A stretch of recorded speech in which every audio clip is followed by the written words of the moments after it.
Good day, core enthusiasts. So today we'll be looking at a bog filter that's been previously shown on this channel. But first, let me introduce you to Stefan.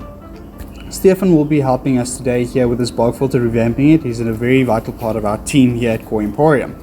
So first, let me address why we're revamping this bog filter.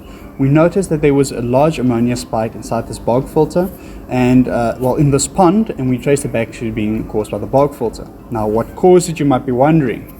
Well, you'll see there's a lot of sludge here. This sludge came from plants not being put in the bog filter correctly. You'll notice that the plants are actually still inside the original containers.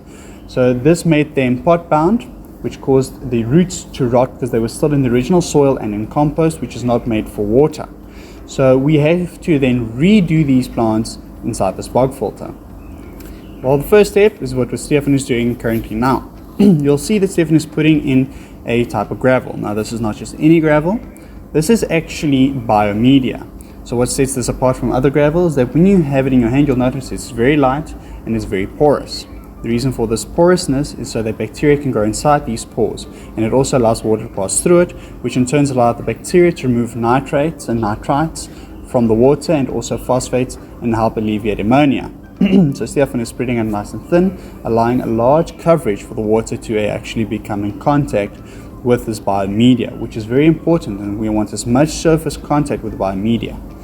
So here you'll see Stefan is actually putting a structure together. Now the structure serves two purposes. The first being to actually make sure the water spreads out to the sides of the bog filter, not just in a stream straight forward. And the second, allowing or preventing the gravel, the koi sand, or any other substrate that we might have in here to fall back inside of the inlet where the water will be coming out of. But now let's just stress the importance that you want to disperse the water as much as you can across your bog filter. Here you'll see Stefan is putting in another gravel. Now this is not a biomedia, but this still serves a very important purpose. So what this gravel will do is it helps to create a surface area to capture any particles that comes in from your inlet. So the substrate needs to be quite fine. So you'll see it's a mixture of finer rocks as well as a few biggish ones, but they don't exceed 50 mil. So this will trap any debris, and the roots can still grow around it to feed off the debris. You can see now we've mixed it in quite nicely. It does look quite appealing, but unfortunately this is not what we'll be seeing. So you can see that Stefan has now demonstrated that nothing is falling into his structure, which is very, very important. You'll note that the soil is mixed in quite nicely here. The gravel is mixed in quite nicely here. So the roots of the plants will still be able to grow down in between the gravel, and any particles that either get stuck there will break down very slowly and release nitrates. We don't want those nitrates in our water, so the plants will actually feed off these nitrates. Here you can see we've watched the roots of the plants to make sure no soil is stuck to them. So shortly now we will then be putting the plants inside of the bog filter with koi sand, but before that we'll put down a layer of koi sand. Here you can see Stefan indicating that he wants to open the bag and rinse it.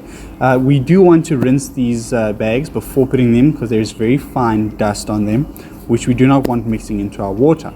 We're going to fill the koi sand now to around about a few mil. Then this fish that I'm indicating here will go on top of the koi sand. Now the fish is part of the decoration. There's about 3 of them, and that also complete the ensemble of the bog filter and make it look very appealing to the eye. So you can see now it doesn't look like much, but when we're done, it's going to look absolutely amazing. So here, Stefan is about to throw in this koi sand. So just to show you the height of it, we're going to put down 2 layers. The first layer will just cover the surface. It's going to give me a few mils thick, as mentioned before. So this fish has a nice sturdy surface to sit upon. Here we've now put down that layer. So you'll notice that the koi sand is very, very fine.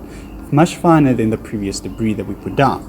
So this will trap further the finer particles that the first layer cannot be trapped between the koi sand, and allow then the plants more time to actually remove the impurities from the water and then letting it go back into the pond. So here we've now laid 2 layers of koi sand. We've planted the plants inside of the koi sand. So you'll see that we've placed it quite strategically. We've taken a lot of the new growth, we've put it in front of the fish, Reason for this is the new growth will take quite a while to grow. We've even got a few spears there in front of it that will still take a lot of time to grow. Now spears, I mean the cattail spears. And then on the sides we've placed the California. We've placed the fish quite nicely.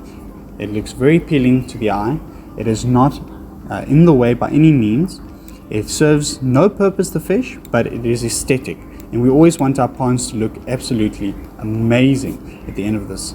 So pretty soon you'll see how the water fills up the bog filter and then flows over. And as it does, you'll notice that no debris comes with it.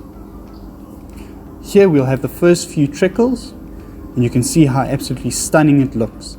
This is the Bog Filter Revamped, and I hope you enjoyed it. If you have any questions, feel free to ask them in the comments section. We will answer as soon as we can. And if you have any inquiries or any other further inquiries about koi, you're always welcome to ask.